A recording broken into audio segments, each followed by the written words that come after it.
엄마 지금 어디에요? 엄마, 집 비었더라. 짐도 다 빠져 있고. 이게 무슨 일이에요? 다 끝냈어. 이제 엄마 일 다 정리했어. 끝냈다니요? 엄마, 지금 장난하세요? 그 집 엄마가 내 이름으로 해준다고 하지 않았어요? 우리 이사 다 준비하고 강남 아파트 중도금 날짜도 맞춰놨단 말이에요. 어머니, 이건 정말 아니에요.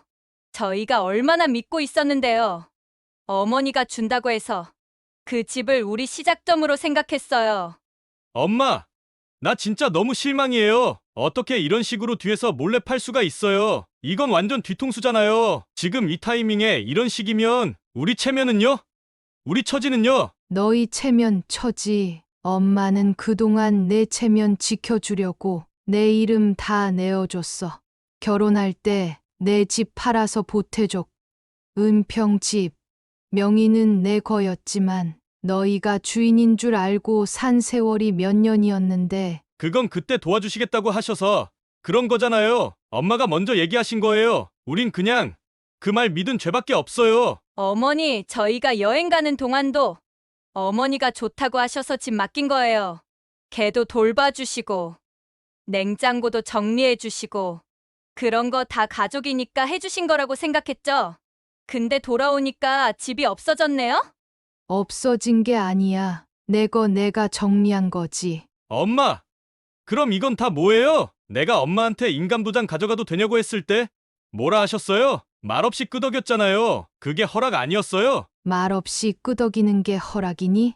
엄마가 도장 어디 있냐? 묻는 말에 대답한 거지. 집 팔아도 돼요?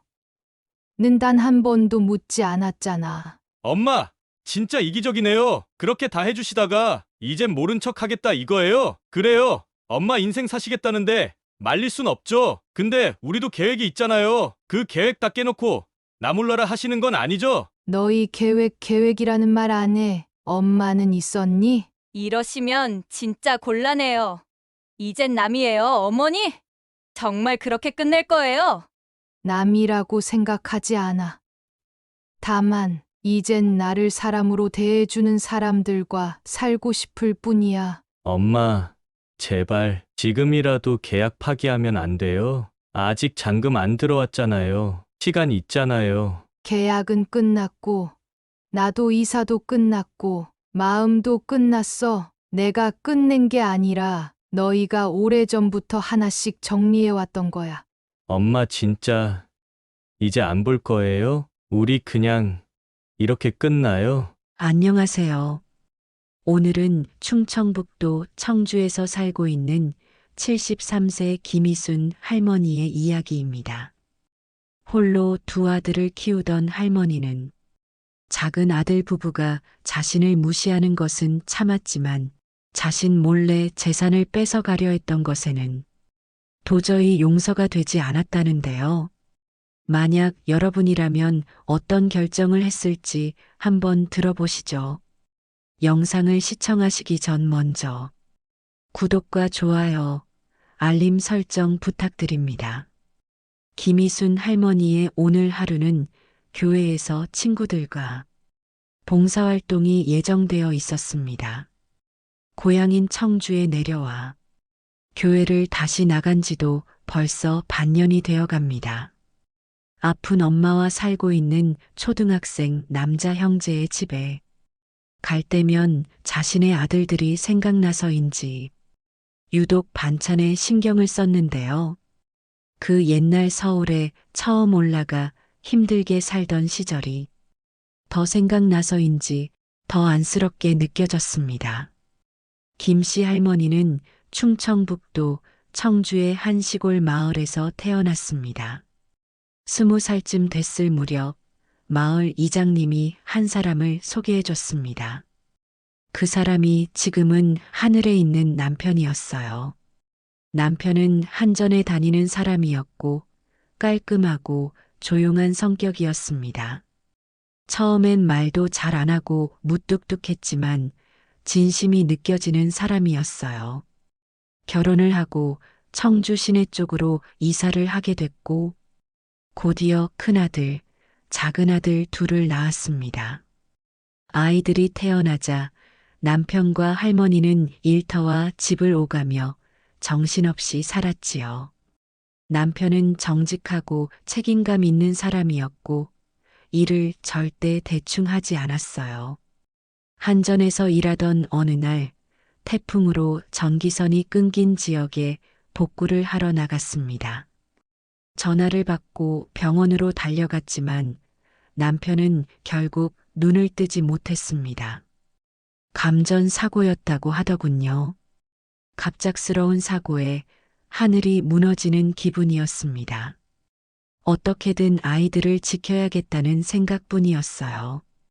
청주의 집도 이웃도 거리마다 함께했던 남편의 기억이 스며 있어 버티기 힘들었습니다.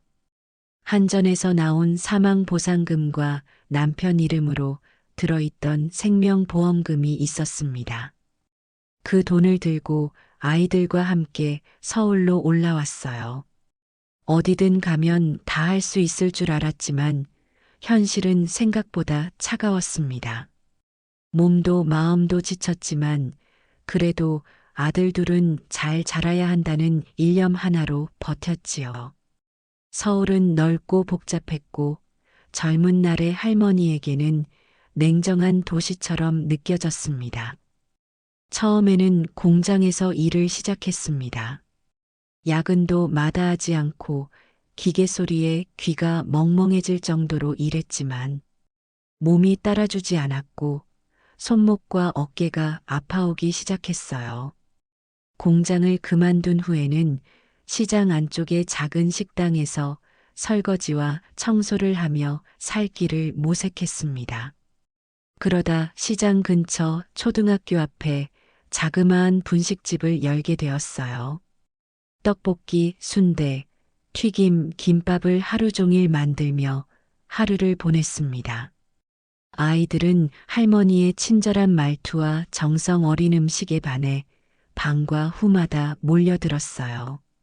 장사는 조금씩 자리를 잡아갔고 덕분에 아들들의 학비를 충당할 수 있었습니다. 아들들은 어머니의 고생을 잊지 않았습니다. 학원을 다니진 못했지만 스스로 공부해서 둘 다 서울의 대학에 입학했습니다. 큰아들은 대기업에 취직했고 작은아들도 안정적인 직장을 잡았어요. 둘 다 결혼해 가정을 꾸리는 모습을 보면서 할머니는 한시름을 덜었습니다. 큰아들은 해외로 파견을 나가게 되었고 작은아들은 은평구에 직장을 잡아 어머니와 가까운 곳에 살게 되었습니다. 초반에는 주말마다 어머니 집을 찾고 함께 밥을 먹으며 즐거운 시간을 보냈어요. 하지만 결혼 후 작은아들의 방문은 점점 뜸해졌습니다. 전화도 자주 오지 않았고 명절이 아니면 얼굴을 보기도 어려워졌어요. 김씨 할머니는 말없이 그 변화를 받아들였습니다. 잘 사는 게 효도지, 뭐. 내가 뭘 더 바라겠어. 자신을 다독이며 조용히 살았지만 마음 한편에는 외로움이 고였습니다. 한때 은평 뉴타운 개발로 집값이 크게 올랐을 때 김씨 할머니는 자신의 집을 팔아 작은아들의 신혼집을 마련해 주었습니다. 할머니는 지금 빌라에 홀로 살고 있었지만 그것조차 감사하다고 여겼어요. 시장이 가깝고 병원이 근처라 불편함은 없었지만 가끔씩 문득문득 스치는 쓸쓸함은 쉽게 지워지지 않았습니다. 그와는 반대로 큰아들은 해외에 머물고 있었지만 자주 연락을 해왔습니다. 일주일에도 서너 번은 영상통화를 걸어왔고 명절이나 생일이면 빠짐없이 선물과 용돈을 보냈어요. 엄마, 밥은 꼭 챙겨 드세요. 감기 조심하시고요. 동생 엄마한테 잘해요. 엄마랑 잘 지내죠? 그럴 때마다 할머니는 잠시 머뭇거리다가 웃으며 대답했습니다.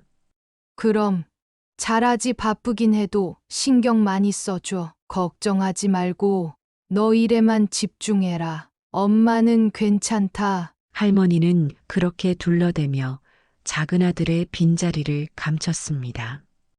큰아들마저 걱정하게 하고 싶지 않았고, 어쩌면 진심으로 작은 아들이 자라기를 바라고 있었는지도 몰라요. 하지만 전화를 끊고 나면 다시 혼자뿐인 거실로 돌아왔고, 그 안엔 조용한 정적과 허전함만이 남았습니다. 내가 해준 게 많은 건 아니지만 그래도 곁에 있어 주려고 얼마나 애썼는데. 할머니는 자주 그런 생각을 하며 텅 빈 집안에서 혼자 중얼거리곤 했습니다. 어느 날 평소처럼 시장에서 장을 보던 날이었습니다.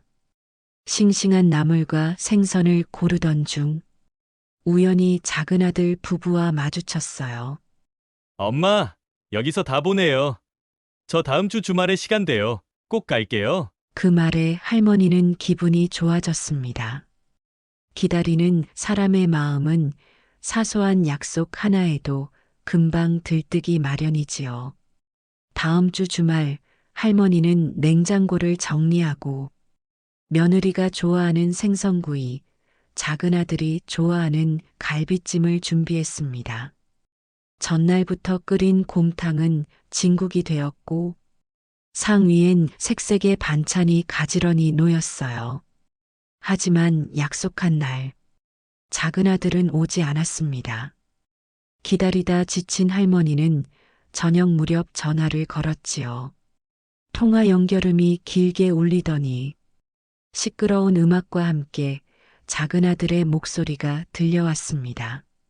엄마 지금은 말하기 좀 그래요. 여기 시끄럽거든요. 어디야? 오늘 온다 했잖아. 아, 그게요. 갑자기 친구들이랑 여행 오게 됐어요. 나중에 다시 연락드릴게요. 할머니는 한 손에 수화기를 들고 다른 손으론 식어버린 갈비찜을 바라보았습니다. 입안이 마르고 가슴은 싸늘해졌어요. 그날 밤 아무 말 없이 음식을 싸서 이웃에 나눠줬습니다. 웃으며 건네면서도 속은 타들어가듯 아팠어요. 며칠 후 작은 아들이 연락을 해왔습니다. 엄마, 그날 진짜 미안했어요. 그래서 저희 집으로 한번 오세요. 식사 같이 해요. 식탁 위엔 며느리가 정성껏 차린 음식이 놓여 있었고 작은 아들은 웃으며 말했어요. 앞으로 한 달에 한 번은 이렇게 꼭 같이 밥 먹어요. 우리도 엄마 자주 뵈어야죠. 그 말에 할머니는 조용히 고개를 끄덕였습니다. 이게 진심이었으면 좋겠다 하고 바랐지요. 그 약속은 몇 달간 지켜졌습니다. 할머니는 늘 살림의 보탬이 될 만한 선물을 사서 아들 집으로 갔습니다. 식사 후에는 과일도 함께 깎아 먹고 잠깐 며느리와 드라마 이야기도 나누며 웃었습니다. 그러던 어느 날 약속대로 작은 아들 집에 도착했을 때 집안은 어딘가 어수선했고 작은 아들의 얼굴은 어딘가 미안해 보였어요. 엄마 사실 오늘은 좀 부탁드릴 게 있어요. 무슨 일이니? 저희 이번에 해외여행을 가게 됐어요. 열흘 정도요. 그동안 집 좀 봐주실 수 있죠? 할머니는 아무 말 없이 고개를 끄덕였습니다. 그러자 며느리가 메모지를 들고 나와 설명을 이어갔어요. 사료는 여기 있고요. 간식은 서랍 안에 있어요. 산책은 하루에 한 번 꼭 시켜주세요. 아, 목욕도 이틀에 한 번씩은 시켜야 해요. 며느리는 마치 반려견 돌보미에게 맡기듯 침착하고 빠르게 설명을 이어갔습니다. 할머니는 고개를 끄덕였지만 지들은 해외여행 가면서 개나 돌보란 말이 좋게 들릴 리는 없었습니다. 며칠 뒤 할머니는 작은 아들의 집에서 반려견과 함께 머물고 있었습니다. 아들 부부가 해외여행을 떠난 뒤부터 그녀는 하루하루를 마치 자신의 집처럼 지냈어요. 아침마다 개를 산책시키고 점심에는 죽을 끓이며 식탁을 닦고 저녁이면 창문을 닫고 이불을 털며 하루를 마무리했습니다. 그날도 마찬가지였습니다. 부엌에서 밥을 하던 할머니는 반려견이 현관을 향해 짖는 소리에 손을 닦고 나왔습니다. 벨소리가 2번 울리는 사이 앞치마를 벗으며 현관으로 향했습니다.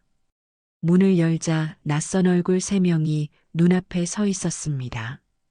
중년 남성과 말끔하게 차려입은 젊은 부부. 안녕하세요.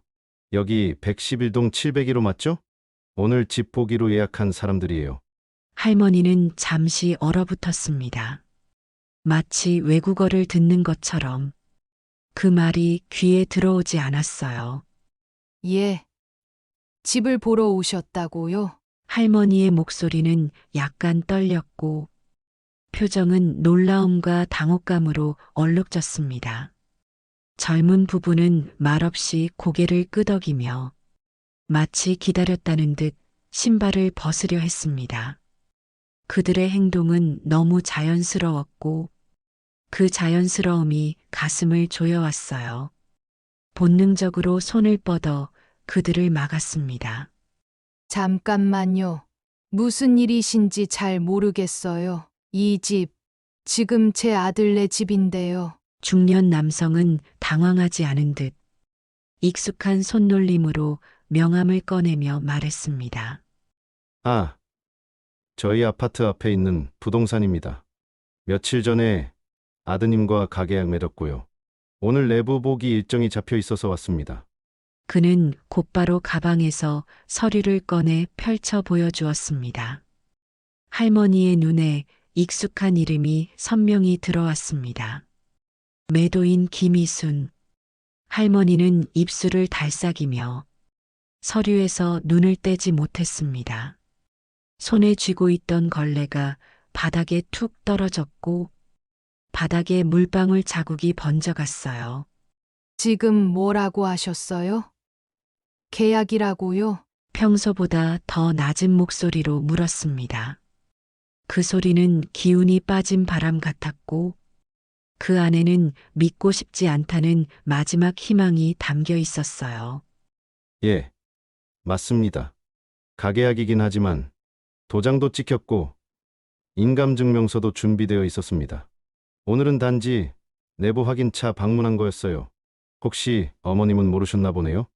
그 말에 말없이 고개를 숙였습니다. 머릿속에 며칠 전 작은 아들의 말이 떠올랐습니다.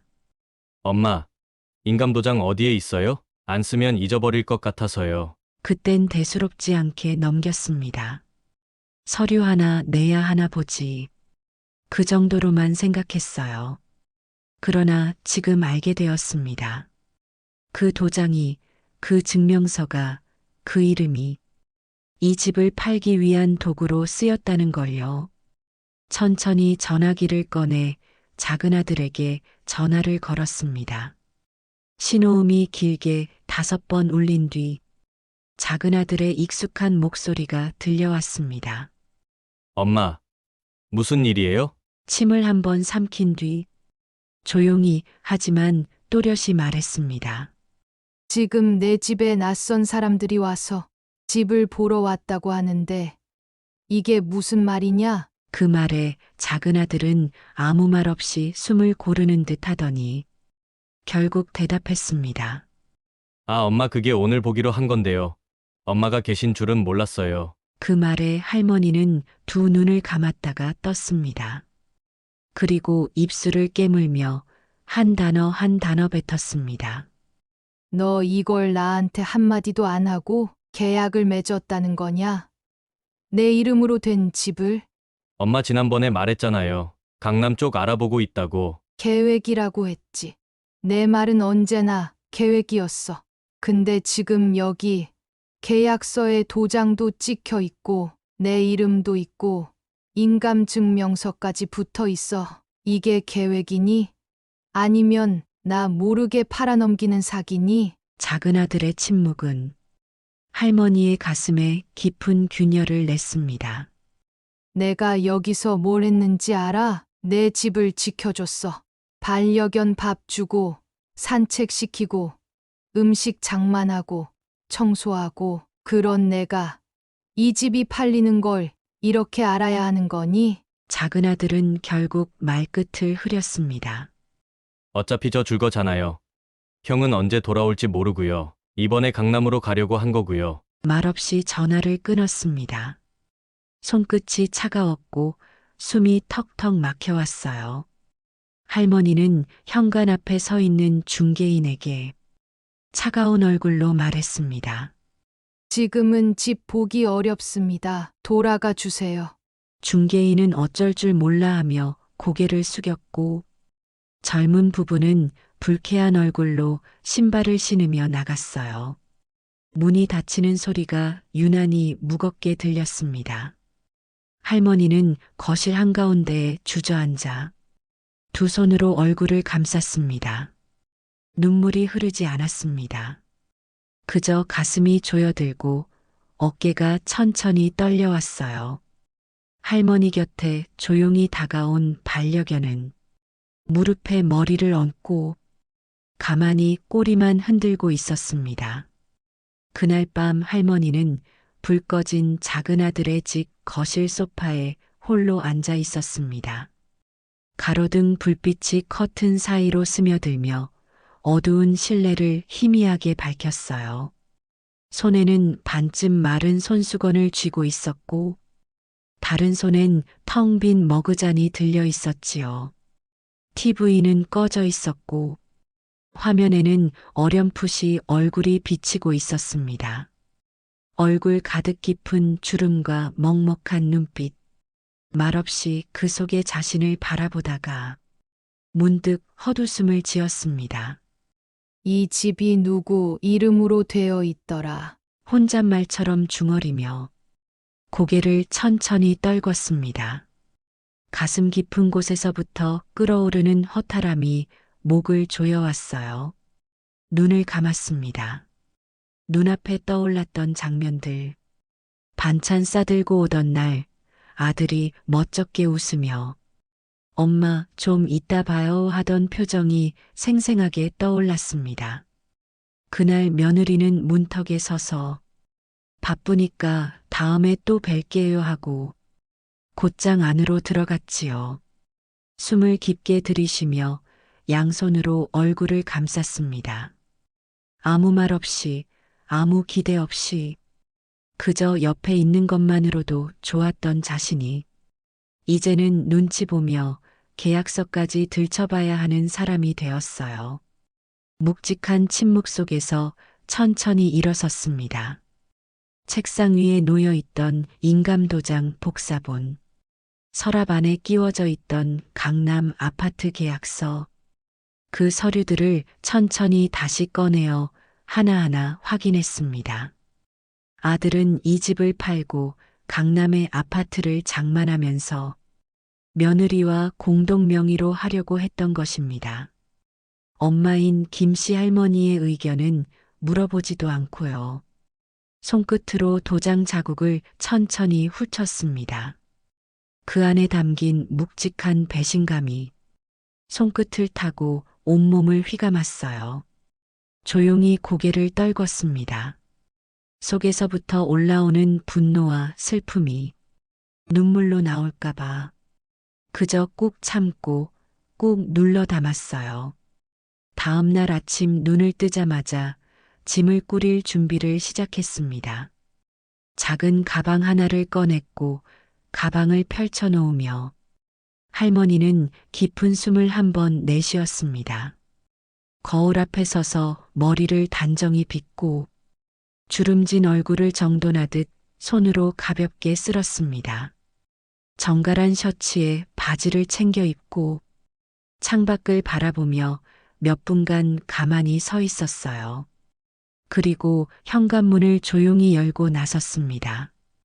할머니가 향한 곳은 전날 젊은 부부와 중개인이 다녀갔던 동네 부동산이었습니다. 작은 유리문을 밀고 들어서자 사무실 안에 있던 중개인이 그녀를 보고 자리에서 벌떡 일어났어요. 어머님, 말없이 그를 바라보다가 조용히 걸어가 자리에 앉았습니다. 그리고 눈을 마주치며 말했어요. 어제 온 부부 있죠? 그 집 그대로 진행하겠습니다. 중개인은 당황한 듯 두 눈을 크게 떴습니다. 아, 그게 어머님. 혹시 가족들하고 한 번 더 상의해 보시는 게 어떠실지. 아닙니다. 할머니는 단호하게 고개를 저었습니다. 이건 제 결정이에요. 그 집은 제 명의로 되어 있습니다. 도장도, 인감도, 등기부등본도 다 제 겁니다. 이 집을 어떻게 할지는 저한테 권한이 있어요. 중개인은 할머니의 말투에서 느껴지는 단호함에 더 이상 말을 잇지 못했습니다. 할머니는 가방을 열어 미리 준비해온 서류와 통장 사본을 조용히 꺼내 책상 위에 놓았습니다.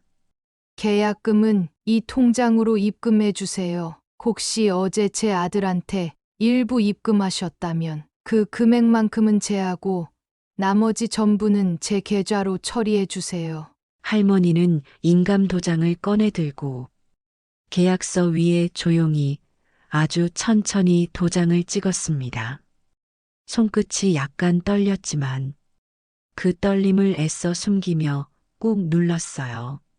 그 젊은 부부한테도 전해 주세요. 어제 제가 불쾌하게 만든 것 같아 미안하다고요. 그 집, 이제 곧 그분들 겁니다. 중개인은 서류를 정리하며 작은 한숨을 내쉬었습니다. 할머니의 뒷모습엔 미련도 아쉬움도 분노도 없었어요. 오직 결심만이 남아 있었습니다. 이 일 빠르게 마무리해 주세요. 시간 끌고 싶지 않아요. 그 길로 자신이 살던 빌라로 돌아왔습니다. 계단을 오르며 손잡이를 만지던 손끝이 유난히 차갑게 느껴졌습니다. 현관문을 열자 좁은 거실, 낡은 부엌, 묵은 먼지 냄새가 그녀를 반겼어요. 신발을 벗고 거실 한가운데 멈춰 섰습니다. 할머니는 서랍을 열어 등기권리증, 통장, 주민등록등본, 그리고 아들과 함께 찍었던 사진 몇 장을 꺼냈습니다. 사진 속 아들은 웃고 있었고 할머니도 한때 그 옆에서 함께 웃고 있었지요. 한 장 한 장 넘기다가 어린 시절 교복 입은 사진 앞에서 멈췄습니다. 그때가 좋았지. 적어도 그땐 속이는 사람은 없었으니까. 할머니는 고개를 끄덕이며 그 사진을 상자 안에 넣었습니다. 그리고 그날 오후 근처 또 다른 부동산을 찾아갔습니다. 이 빌라요. 금매로 내놓아 주세요. 오래 살 생각 없었습니다. 가격도 좀 낮춰도 괜찮아요. 그냥 빨리 정리하고 싶어요. 중개인은 그녀의 눈을 바라보다 조심스럽게 물었습니다. 어르신 그럼 어디로 가시려는 거예요? 할머니는 창밖을 바라보다 오랜만에 부드러운 미소를 지었습니다. 정주요. 내가 태어나 자란 고향으로 가려고요. 이 도시는 이제 마음 둘 곳이 없어요. 집으로 돌아온 할머니는 작은 박스 하나에 짐을 넣기 시작했습니다. 옷 몇 벌, 작은 밥솥, 손때 묻은 찻잔, 그리고 여태 써온 일기장 몇 권이 전부였습니다. 짐을 싸던 중 손이 몇 번이고 멈췄습니다. 가슴이 울컥하며 눈물이 맺혔지만 끝까지 담담하게 박스를 닫았어요. 집에 오래 앉아 책을 읽던 의자, 아들이 가끔 와서 앉던 소파, 창밖을 바라보며 며느리를 기다리던 베란다. 그 모든 것들을 한 번씩 손으로 쓰다듬었습니다. 현관 앞에 섰을 때 할머니는 신발을 신으며 중얼거렸어요. 가족이란 이름으로 상처 주는 일, 이젠 안 당할 거다. 이제는 정말 나를 위한 인생을 살 거다. 할머니는 문을 닫고 한 번도 뒤돌아보지 않았습니다. 그토록 멀게만 느껴졌던 청주의 하늘이 할머니의 마음에 가장 따뜻하게 다가오고 있었습니다. 할머니의 발걸음은 더 이상 망설이지 않았습니다. 천천히, 그러나 아주 또박또박 자신만의 인생을 향해 걸어가기 시작했어요. 짐을 다 싸고 거실에 앉아 마지막으로 사진첩을 꺼내던 그 순간 할머니의 휴대폰이 요란하게 울렸습니다. 화면에는 익숙한 번호, 작은 아들이었습니다. 벨소리는 몇 초간 끊이지 않았고 그녀는 망설임 없이 받았습니다. 엄마 지금 어디예요? 작은 아들의 목소리는 숨이 가팠고 배경소리엔 현관문이 닫히는 소리, 짐을 내리는 소리가 섞여 있었습니다. 엄마, 집 비었더라. 짐도 다 빠져 있고. 이게 무슨 일이에요? 김씨 할머니는 조용히 창가로 걸어가 노을이 비치는 거리 아래를 바라보며 말했습니다. 다 끝냈어. 이제 엄마 일 다 정리했어. 작은 아들의 목소리가 갑자기 높아졌습니다. 끝냈다니요? 엄마, 지금 장난하세요? 그 집 엄마가 내 이름으로 해준다고 하지 않았어요? 우리 이사 다 준비하고 강남 아파트 중도금 날짜도 맞춰놨단 말이에요. 전화기 너머로 며느리의 목소리도 곧장 따라붙었습니다. 어머니, 이건 정말 아니에요. 저희가 얼마나 믿고 있었는데요. 어머니가 준다고 해서 그 집을 우리 시작점으로 생각했어요. 작은 아들은 더 격앙된 목소리로 외쳤습니다. 엄마, 나 진짜 너무 실망이에요. 어떻게 이런 식으로 뒤에서 몰래 팔 수가 있어요? 이건 완전 뒤통수잖아요. 지금 이 타이밍에 이런 식이면 우리 체면은요? 우리 처지는요? 할머니는 고개를 들고 붉게 타오르는 하늘을 올려다보며 한숨을 내쉬었습니다. 너희 체면 처지. 엄마는 그동안 내 체면 지켜주려고 내 이름 다 내어줬어. 결혼할 때 내 집 팔아서 보태줬고 은평집 명의는 내 거였지만 너희가 주인인 줄 알고 산 세월이 몇 년이었는데 할머니의 목소리는 낮았지만 묘하게 날이 서 있었습니다. 작은 아들은 바로 말을 자르듯 대답했습니다. 그건 그때 도와주시겠다고 하셔서 그런 거잖아요. 엄마가 먼저 얘기하신 거예요. 우린 그냥 그 말 믿은 죄밖에 없어요. 며느리는 한숨을 쉬며 말을 덧붙였습니다. 어머니, 저희가 여행 가는 동안도 어머니가 좋다고 하셔서 집 맡긴 거예요. 걔도 돌봐주시고, 냉장고도 정리해주시고, 그런 거 다 가족이니까 해주신 거라고 생각했죠? 근데 돌아오니까 집이 없어졌네요? 그 말에 할머니는 작은 웃음을 흘렸습니다. 없어진 게 아니야. 내 거 내가 정리한 거지. 작은 아들의 목소리는 더 흔들렸습니다.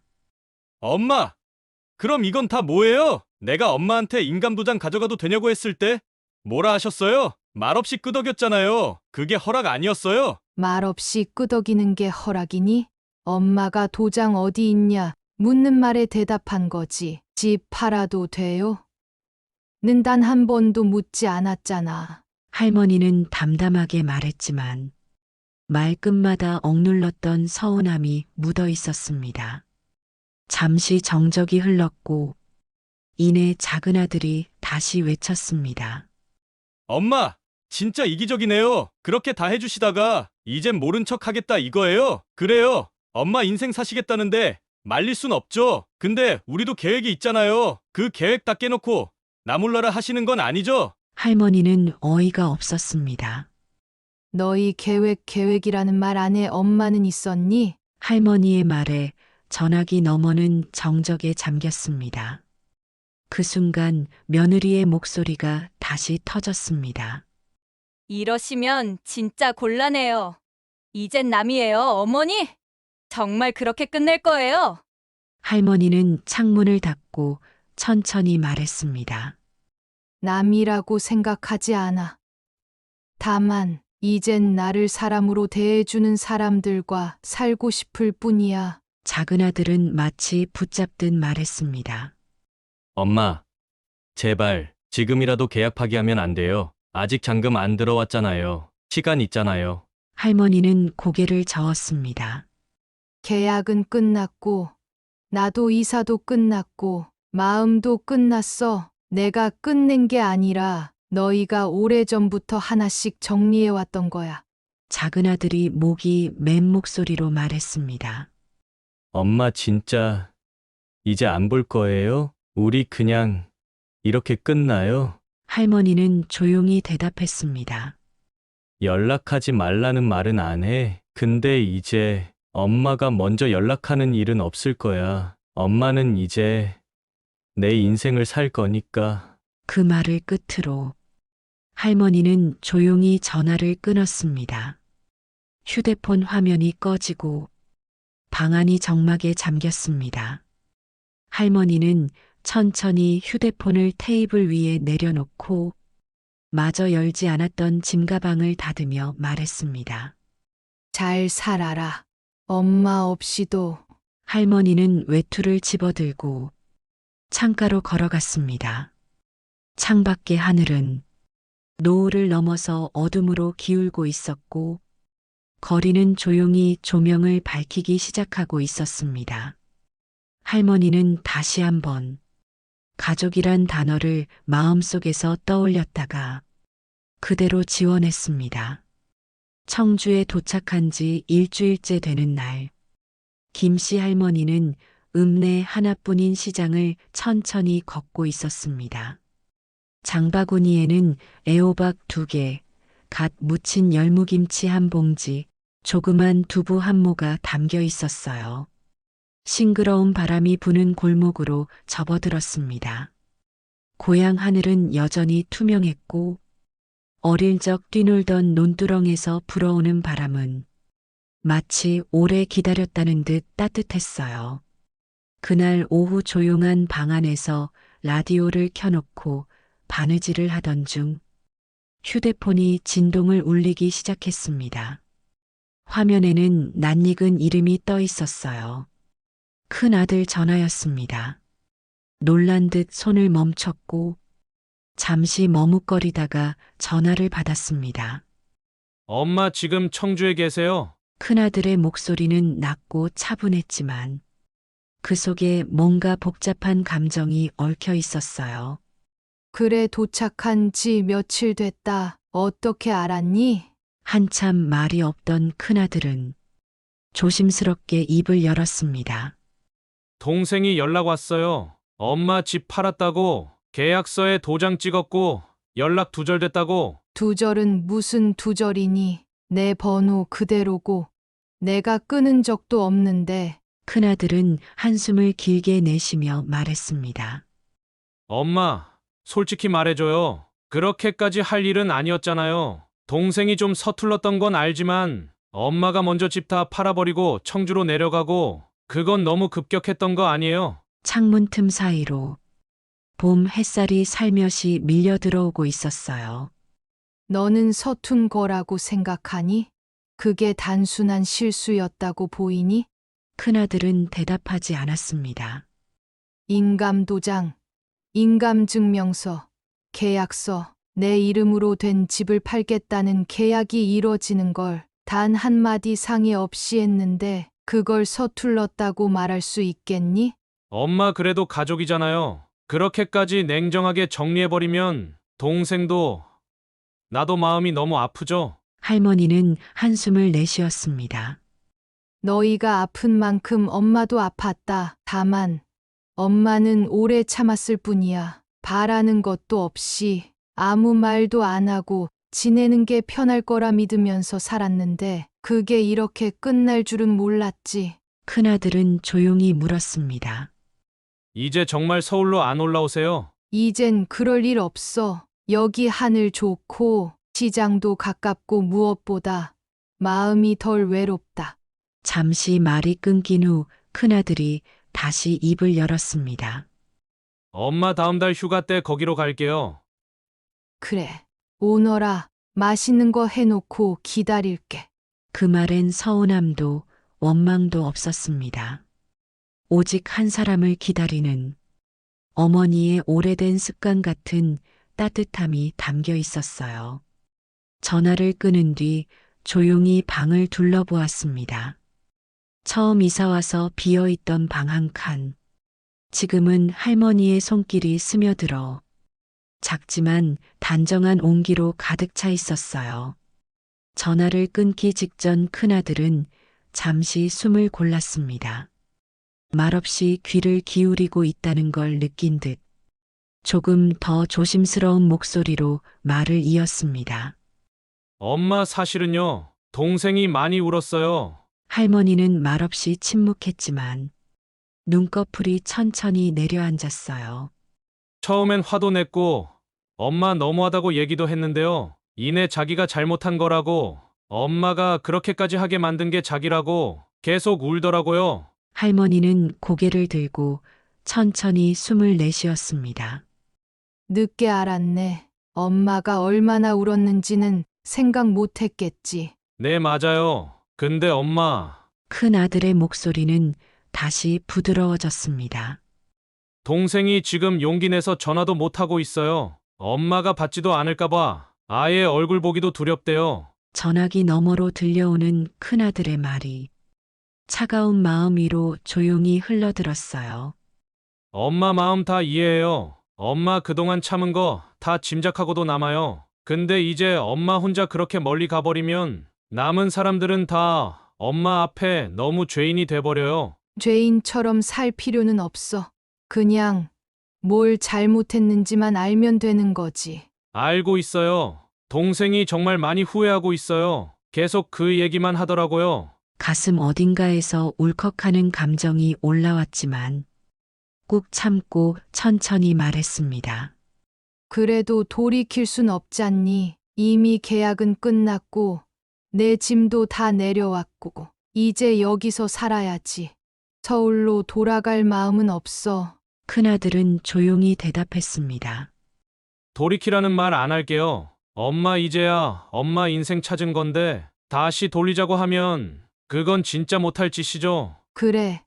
그 말이 고맙다. 다만 마음은 조금만 열어줘요. 엄마 마음 다 닫아버리면 동생은 평생 엄마 앞에 고개 못 들고 살 거예요. 저녁 노을이 슬며시 지고 있었고 멀리 고양이 한 마리가 지붕 위로 느릿하게 걷고 있었어요.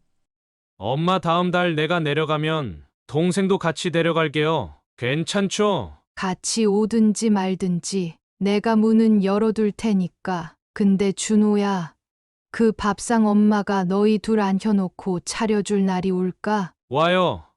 시간이 걸려도 그 밥상 앞에 우리 둘 다 앉을 수 있게 될 거예요. 그땐 꼭 엄마가 웃으면서 말해줘요. 그래, 이제 좀 사람 같네 하고요. 그녀는 웃음을 머금은 목소리로 대답했습니다. 그래, 사람같이만 살아줘라. 그럼 밥은 언제든 차려줄 테니까. 통화는 그렇게 끝났고 할머니는 휴대폰을 천천히 테이블에 내려놓았습니다. 청주에 내려온 지 2달이 지났습니다. 처음엔 다소 서먹서먹했던 이곳이 이제는 할머니의 마음을 닮아 더없이 편안한 곳이 되었어요. 아침마다 작은 밭에 나가 흙을 만지고 시장에서는 상인들과 안부를 묻습니다. 누구 하나 다그치지 않고 누구 하나 서두르지 않는 이곳의 시간이 숨을 돌리게 해줍니다. 서울에서 가져온 낡은 밥솥에 이제는 된장찌개를 끓이고 작은 반찬 그릇들을 차곡차곡 채워가며 다시 살아있음을 느낍니다. 요즘은 매주 주일이면 근처 교회에도 나갑니다. 처음엔 낯설기만 했던 찬송가 소리가 이젠 마음을 다독이는 위로처럼 들려요. 예배가 끝난 뒤에는 교회에서 함께 김치 봉사도 하고 홀몸 어르신 집 청소 봉사도 따라다니고 있어요. 결손 가정에는 반찬 봉사까지도 하면서요. 남을 돕는 일인데 오히려 할머니가 더 많은 걸 받고 옵니다. 며칠 전엔 읍사무소 직원의 권유로 노인대학에도 등록했어요. 글 공부는 물론이고 스마트폰 쓰는 법도 배우고 가끔은 라인 댄스며 요가도 합니다.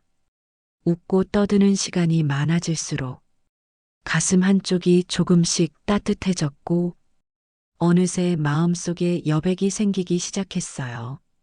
가족이라는 이름으로 울었던 시간도 많았지만 이제는 그 이름으로라도 다시 웃을 날이 오기를 조금은 기대하고 있어요. 큰아들은 종종 전화를 줍니다. 다음 달엔 작은아들과 함께 내려오겠다고 했어요. 마음이 다 풀린 건 아니지만 그래도 문은 열어놨습니다. 언젠가는 둘을 위한 밥상을 다시 차릴 날이 오겠지요. 오늘 이야기는 여기까지입니다. 김희순 할머니의 이야기가 마음에 닿으셨다면 따뜻한 응원의 댓글 부탁드립니다. 구독과 좋아요는 영상 제작에 큰 힘이 되니 꼭 부탁드립니다. 감사합니다.